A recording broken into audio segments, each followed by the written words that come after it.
North Korea has test-fired a suspected intercontinental ballistic missile which came down in the sea off the coast of Japan.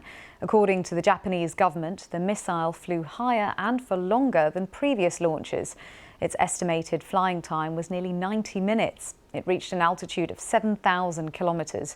The US described the missile test as a flagrant breach of UN resolutions. Our Tokyo correspondent Shaima Khalil has been giving us the latest.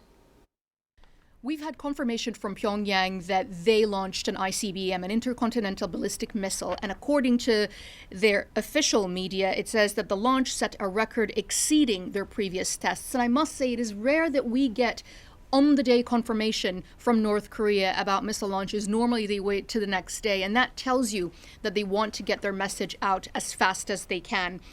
We've also been getting more details from the Japanese authorities here and the South Korean authorities as well. The Defense Ministry in Tokyo said that the ICBM was in the air for about an hour and a half, specifically an hour and 26 minutes, and that's longer than any North Korean ICBM that they've tested before.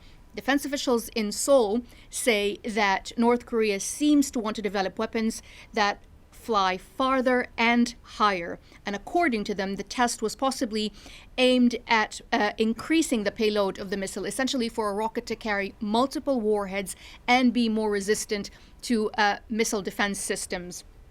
The ICBM, we understand, flew for about 1,000 kilometers to the east before it landed just outside Japanese territorial waters off the coast in Hokkaido. And the projectile flew at a sharply high angle, and that implies that it could fly, or that it could go into the Pacific, far into the Pacific, reaching the United States had it been flown at a more horizontal angle. All of it makes for a very worrying and anxiety-inducing picture for Washington and elsewhere here in the region. The timing of this is of note too. This launch comes as the relationship between North and South is increasingly deteriorating. There is an increasingly aggressive rhetoric from Pyongyang towards Seoul. But we're also a week away from the US presidential elections, and observers are saying that what Pyongyang is trying to do is to strengthen its negotiating hand with whoever comes into the White House. Whoever that is,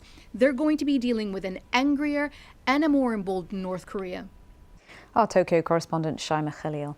Well, the missile launch comes after South Korea and the US accused Pyongyang of sending troops to Russia to support Vladimir Putin's war in Ukraine.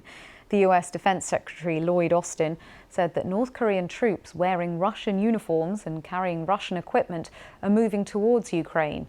Washington believes that around 10,000 North Korean soldiers have been deployed to Russia's Kursk region, where Ukraine launched an incursion 3 months ago. At the emergency meeting of the UN Security Council, Russia's UN ambassador dismissed reports of North Korean troops aiding Russia in Ukraine, calling them mere assertions. Given the statements about the North Korean soldiers, it shouldn't surprise anyone because they're all barefaced lies and they're trying to distract from truly significant problems that threaten international peace and security. And we see that again when we listen to the lamentations by the US and their allies.